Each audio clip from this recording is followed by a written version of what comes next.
Good morning, everybody! Happy spring to you. It's official. The day has come. Spring is here, and you know what that means. It's time to talk about spring makeup. Today I'm going to be taking you through a few of the bits that I have rotated and switched up in my everyday makeup bag. Drawers to get us ready and feeling fresh and bright for the new season ahead. The sun is out, the sun is shining. I am positively giddy with joy. If you guys saw my previous video, you know that the tan is on, the body is ready. We are just so ready for spring. Let's put some glow on this face. So that's actually the first thing I wanted to talk about, because in my everyday makeup routine, I've really been staying away from primers and kind of just embracing the skincare. But with all of this talk and my personal bashing on the Charlotte Tilbury Flawless Filter and all the products like it, I thought it would be fun to dive back into what some of my old glowing base products are and bring those back out. So I actually, guys, how long has it been since you've seen me use this? The By Terry CC Serum. This one's the shade White Rose, but in the past I've used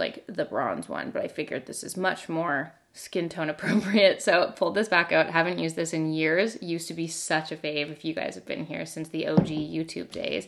And then I also pulled out the L'Oreal Lumi Glotion, which is literally the perfect dupe for all of these things, all of these glowing things.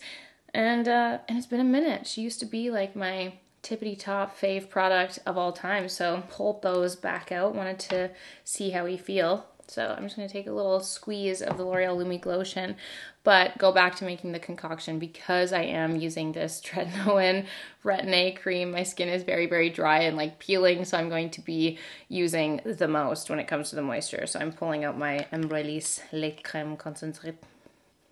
It's actually embarrassing how long that's been of me saying it like that. I am so sorry, but I will be working on my accent very soon. But until then, I'm mixing those two together and putting that all over my face. And this is just gonna give a beautiful, glowing base for all of the makeup that we'll be putting on it ahead. And I actually thought it would be lovely, because I'm wearing a little strapless top today, to do the same on the body. So I have my Necessaire body serum. I'm going to take a couple pumps of that and also put the Lumi Glotion into that too. This is creeping on summertime routine, but I'm also not really technically leaving my house today, so I'm just going to pretend like I am sitting in the glowing warmth of summer and put this all over my chesticles and my arms as well, and that just makes such a beautiful glowing face. You do not need to buy a separate glowing body product. You can absolutely use the things, if you've already bought it for your face, you can use that for your body as well. Whatever body lotion you use and whatever juicing, glowing bits you have for the face, just mix those together and put it on your body for the ultimate glow. Now, as for the base products, I've got to be honest with you, I do have a lot of things that I have on rotation sitting here. First of all, the Chanel Les Beige, obviously beautiful. Charlotte Tilbury Beautiful Skin Foundation, the one that I'm almost gone through. Love this one so much. I also have the Glowish Skin Tint, which is definitely more of a summer thing for me, more of a hot weather moment, but we have it here regardless. I also just recently picked up the Glossier Skin Tint because I wanted to revisit those, and I also have my La Roche-Posay tinted sunscreen. So those are what has existed in my everyday lineup, but I did want to kind of shop my stash and pull out a few things and revisit some old products. Now, the Makeup by Mario Surreal Skin Foundation, this is a new product, but I feel like I haven't really been giving it a true test, so I wanted to bring this one upstairs as well to kind of keep tabs on it, use it. I also have this Dior Forever Skin Glow foundation that's been sitting in the basement in the studio, absolutely unloved. It might be a little bit deep for me, so I wanted to bring this up and see how I feel. So those are all the foundations that I'm keeping at my desk that I want to give a go. So we're gonna use the Makeup by Mario because this is a really nice, glowing, very natural looking option, but I just don't feel like I have my full thoughts on it developed, if you will. So I'm using my Rephr 37 brush. This is just a little bit of a lighter, floofier brush, and I think that's a nicer option if you just want a light wash of foundation. I've used this a few times, and every time I've used it, I've really enjoyed it. And the more I see Makeup by Mario himself use it, on TikTok, I'm ugh, okay, yeah, I gotta pull this out. I gotta give this a true run. And I do think that the coverage and the natural glow that it has is one of those perfect bases for the springtime as we add more glow back into our life. So just giving this a nice little dust. This is going on so well over that base combo. It's so nice. I had a revelation the other day when I was getting ready, because this is my NYX Bare With Me concealer. I have this in the shade Vanilla, and I realized even though when I'm running late or doing a quick makeup, it is nice to just have a one and done concealer, put it all over. But I do notice quite a big difference in my everyday makeup when I do use a lighter concealer to highlight and in the center of my face. And I just feel like I look a little bit flat without that. And maybe it's just because I've been used to using the two shades because I've been doing it so much. But this is perfect for when I just want that one wash of color. But otherwise I have my Dior concealers, and I also have my NARS Radiant Creamy concealers that I have. And just these are the shades that I enjoy. In the NARS I have the vanilla and the creme brulee, and then Dior I have 1 and 2. And those shades are just really perfect for giving that desired look, I guess. So I'm going to start with the 2, and this is what I'm going to use to combat my acne spots. However, I do recognize that this is a liquid concealer, and I do find that when I have significant breakouts like this, I do like to use a more dry concealer. So I actually pulled out my NARS Soft Matte Concealer, just in case I want to go over and do really specific spot concealing with that. It just depends on the day. It usually depends on how the coverage goes when I first put it on. So we'll see how this blends out. But I'm starting with this. This is like the matching skin tone shade, and I'm just going to pat this in with my Morphe Ariel brush. And I also wanted to say that this is like I am fully getting ready. This is my everyday makeup, but there's kind of like 2 versions of that. You know, I have my really quick, like almost no makeup that I do if I'm running late or I just want a really, really light base on. But then I have my everyday makeup, like this lineup of products. It's still a full face, and it's still very much like a full makeup look done. And those are on those days when I'm going out, like if I'm going for brunch or I have meetings or I'm filming. Like it's just my go-to makeup look, if you will. And then we're just kind of injecting that with some fun spring colors, I guess. But if you guys want to see like an updated no makeup, my 5-minute makeup look for when I am running late, spring edition, I'm happy to do that. I'm happy to film that for you. So blended that out. Now I'm going to go in with the lighter shade of concealer and just put that kind of like around the under eyes, put that here on the nose, kind of the center of the face. And I do find that this little dimensional concealing just helps to brighten up the face overall. And when I don't do it, I have noticed a difference. So while that's actually sitting there, I'm going to now do my cream contour. Loving this new one from Tower 28. This is the Sculptino. I have the shade Getty. If you guys watch my new makeup review, you will have seen this, and then a few of the other beautiful bronzing products that have recently come out. But I think because I put my tan on, this is just a nice match. And for my everyday makeup, if I'm just wanting one product, I don't necessarily want to go in with a bronzer and a contour. I like to find shades like this that kind of work for me to do both. So I'm just patting that in. This is my Smith 157 brush. And one thing I realized that I haven't been doing a lot that I used to do so much more was put the cream bronzer on my eyelid, like bring it onto my eye. So I'm trying to remember to do that for my everyday makeup because I really love the effect, and it kind of just makes everything blend together. And I used to do this. I don't know why. I've really been like trying to play with different actual eye makeup products, but it is so nice to just have this same monochromatic like wash of color all over the face, and it makes it look so much more natural. So I'm trying to remember to take my cream bronzer onto my eyelid and kind of like have that be my go-to look. Now, speaking of Makeup by Mario and products that I've pulled out, I also brought out the Makeup by Mario Soft Sculpt Transforming Skin Enhancer because I do want to play with this again. And in comparison, that one has a little bit more of a cool tone shade to it, so it'll be nice on days when I'm wanting a little bit of an extra sculpt. So brought that back out as well. Now that the bronzer's all blended in, I'm going to go in and blend out this lighter concealer, and doing this after the bronzer just helps everything to melt into the skin a little bit more. And I just realized I forgot to put it on my nose again. Oh my gosh, I'm so... Every once in a while, like one piece of my routine just kind of fails, and I don't know why I keep forgetting to do this. It's happened a lot lately. I think it's because I'm so fed up with my shitty nose contour. I can't do it, so my body's just subconsciously being like, no, stop this, you're embarrassing yourself. I'm just gonna lightly blend in this concealer. I'm not gonna fully blend it out because I'm going to put the bronzer on my nose, and we're gonna have to rejig that after. And then just the excess on the brush, I just kind of reinforce that line, that contour line.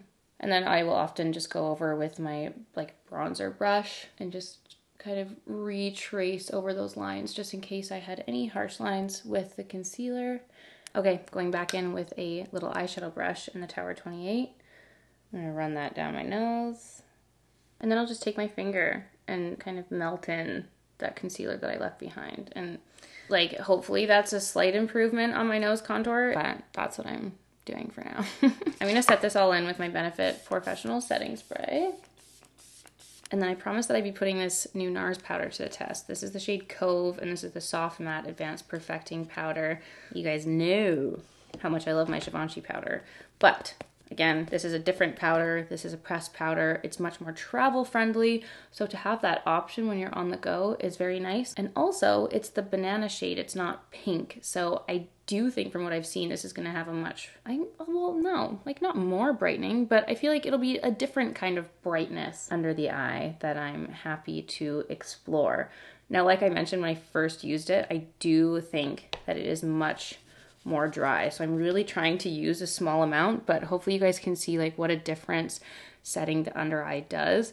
And it just takes away that shine, but not in a bad way. It's like this, I could be sweaty or like crying. Like it's just too much glowy wetness right under here. And it is nice to have that smoothness right under the eye. So I have really, really, truly, if you guys haven't gotten that already, been enjoying the process of powder. And I finally understand why people do it. When I denied it for so long. And I am just going to take a really, really small amount of excess product around my mouth. I'll put a little bit just along the contour lines to kind of brighten that up, but also to set the makeup here, especially for someone like me who unfortunately touches my face a lot throughout the day. So got to reinforce that. And then I'll just take a tiny little bit kind of above the eyes. And that's pretty much it for powder. I can keep that later if we want to do any additional like blending and setting. But yeah, it is a little bit more drying, a little bit more matte feeling under the eyes than the Givenchy one, but I really do like this color and it still does look very nice. I'll try to show you close up right here. You can see it's like very much blurring, very soft, but it is a little bit more dry under my eyes, but not in an uncomfortable way. So I'm happy to keep using it. I've been neglecting my coffee, how dare I? So then I just take a big brush and I'll just lightly dust over all of this to make sure that we have no other product sitting about. Let's just really quickly finish up the eyes. I'm not going to add anything else onto it because I do think that the cream bronzer is enough, but I have been loving this ColourPop eyeshadow. I always forget what it's called. Mighty Morphin Super Shock Shadow. It's got a lovely little like kind of pinky peachy warm hue to it, and it's not so intense that it looks off-putting for an everyday makeup. So this has been added to the everyday pile. If you guys haven't been able to tell already, I've been using it every time. Now for blush, I do have a few new shades that I've added to the pile. The main one being the Merit Stockholm blush. And I love the updated packaging that they've done. I think this is a beautiful warm pink. It's a lot warmer than the other kind of cool tone blushes that I keep in my everyday lineup, but it still has that really nice like awake freshness added to the skin. And sometimes I do this before powder, sometimes I do it after. I do find that when I'm using a lighter, kind of more natural looking blush, it can disappear a little bit after I apply the powder. So as long as it's a product that you've tried and can apply on top of the powder after, then it's totally fine. And I do prefer this actually because it kind of brings back that glow a little bit, like especially when it has that kind of wet, dewy finish to it. It does just look really good after you've applied the powder. So I'm putting this all over my cheek, like kind of coming right up into my little natural apples. I'll take a little bit of it on the nose, and then sometimes I'll just do a little bit like right into the eye area and under the brow so that it just has that nice seamless flush all across. It's such a pretty new shade addition for Merit, and I love the updated packaging. It's so pretty and also very travel friendly. And then because we've put that on top of the powder, we have such a strong glow. I don't feel like I need an additional highlighter. Sometimes I will go in with the additional layer, but it's not necessary. I'm gonna go ahead and do my brows. You guys have seen me do it 1,000 times, BRB. Okay, brows are done, my longest process. Now for lips, you guys know what's coming. My NYX Nude Beige lip pencil. I love this color so much. And for my everyday lip, when I'm just pairing it with a nice simple gloss, I just love that combo, and I have no desire to switch that up. It's working. And then you can use your finger or just take a little brush and just blend it into the lip. And then in with the gloss, you guys. I feel like I haven't given this enough love on YouTube. Have I? I posted a TikTok getting ready, posted the same on Instagram, like the NYX Lip Drip Fat Oil. This is the shade Mist Call. So beautiful. Obviously, like, you can't beat the succulent loveliness of the Dior packaging. I love a lime green, but like when I'm having my classy lady vibes and I'm going out for dinner and then I pull out this like very bright, like juvenile looking packaging, you know, there is something to be said about that luxe makeup packaging. But the product itself, beautiful, smells delicious. It smells like ring pop. That's the smell I get, and I love this color. It's beautiful, it's fresh, it's juicy and hydrating on the lips, and it's a perfect lip gloss for every day, or lip oil for every day. And this paired with the nude beige, this color combo, it's so good. I love it. I love it so much. So for mascara, I still have my Estee Lauder Double Wear that I love so much, but I had tried out the YSL Brown Mascara, and I was really excited that I found a brown mascara that I love, because I did just want to explore that option of having like a lighter, just kind of softer color for the everyday look. And this one's really lifting, really volumizing. It's light and fluffy. It's got a really thick wand, which isn't my favorite for every day because I can't easily like get into the inner bits of the eyes, but I haven't had a problem with it. And it's also really easy to remove, which a lot of these like more volumizing mascaras can be kind of a pain in the butt to take off at the end of the day. But this is really nice, and just that extra, like, it still looks dark. It's not so much of a difference, but up close there is just that subtle warmth to it, and I really like it. I've really been enjoying this, so this has been added to my everyday lineup. I'll do a final spritz of Benefit setting spray because you just can never have enough of this. And then that's it for my updated everyday makeup look. I hope you guys enjoyed it. It's very much my usual lineup, but with a little bit of extra fresh, springy pink added in, and a few new products that I have on rotation. So I hope you guys enjoyed this video. I would love to hear what products you're loving in your everyday makeup routine right now. A very merry, happy spring to you guys. Thanks so much for being here and for watching, and I'll see you all very soon for more spring-related content. Bye!